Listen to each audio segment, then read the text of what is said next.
Oi, gente! Sabe aquela sensação de fim de ano? De querer renovar tudo? Às vezes essa vontade de recomeçar? Bom, ela não vem de um jeito tranquilo. Pode vir de um baque, né? É disso que a gente vai falar hoje. Temos aqui um relato pessoal bem forte, chamado Da Faxina Traumatizante ao Minimalismo Libertador. A fonte conta de uma limpeza de fim de ano que virou, nossa, algo gigantesco. Então, nosso papo hoje é para entender como essa experiência, assim, super cansativa com o acúmulo de coisas, abriu a porta para o minimalismo e para a importância de ter espaço na vida. Literalmente e, né, na cabeça também. Vamos nessa. Vamos. É interessante porque a situação que a fonte descreve é até comum, né? Se preparar para receber os amigos na virada do ano, a ideia era celebrar, começar um ciclo novo, e para isso veio a decisão.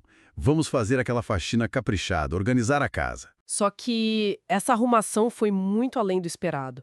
Começou de manhã e, tipo, não parou mais. O relato fala de abrir armário, gaveta e dar de cara com um monte de coisa esquecida, sabe? Coisa quebrada, coisa que nem fazia mais sentido ter. A faxina só acabou lá pelas 8 da noite. Imagina o cansaço. Físico, mental, pesado. E aí, no meio disso tudo, veio a pergunta-chave que a fonte destaca. Gente, como é que a gente acumulou tanta coisa? E tem um ponto interessante que o texto traz. Mesmo com esse cansaço todo, fala que o corpo doía, a cabeça latejava, a noite com os amigos foi boa, foi legal. Mas a marca daquele dia de faxina, essa ficou. Tanto que a pessoa descreve como traumatizante. É uma palavra forte, né? Muito forte. E esse sentimento extremo parece que foi aí o ponto de virada mesmo. O que a narrativa sugere, assim, é que juntou o cansaço físico agudo com aquele impacto visual, sabe? De ver aquela montanha de coisas. Isso criou uma ruptura. Não dava mais para ignorar, para adiar a questão do excesso. Aquela pergunta, como acumulamos tanto, parece marcar o momento em que a ficha caiu de um jeito quase insuportável. Foi um gatilho forçado para a mudança. A fonte até usa a expressão acendeu uma luz. Nossa, faz sentido pensar assim. O esgotamento não como um fim, mas um começo meio torto, né? A partir daí, dessa experiência limite, o relato conta que começou uma busca ativa por um jeito diferente de viver. Foi aí que o minimalismo apareceu, mas não como moda, né? Foi uma resposta direta àquele dia caótico. Exato. E a fonte faz questão de dizer que essa mudança não foi assim da noite para o dia. O processo de desapego foi aos poucos, construído no cotidiano. A ferramenta prática que a pessoa usou foi uma pergunta diária, constante. Isso aqui ainda faz sentido para mim? E essa pergunta guiava o que fazer. Doar, vender, jogar fora o que já não servia mais. O método que nasceu daquele caos, né? Esse processo gradual parece importante mesmo. Mostra que a reação ao trauma não foi só impulso, foi uma reorganização pensada.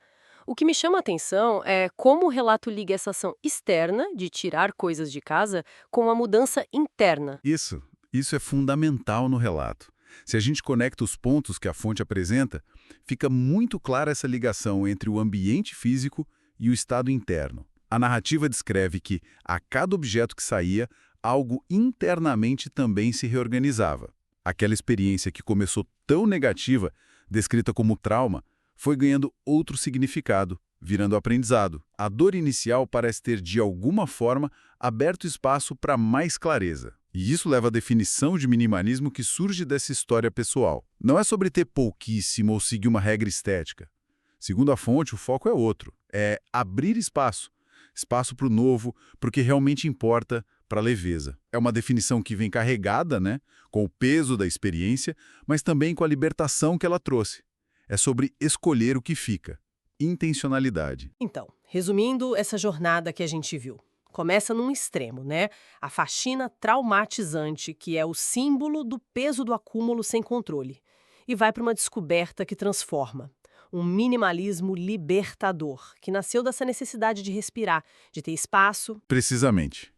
Acho que a lição principal que dá para tirar dessa fonte específica é o valor de encarar o que a gente acumula e por quê.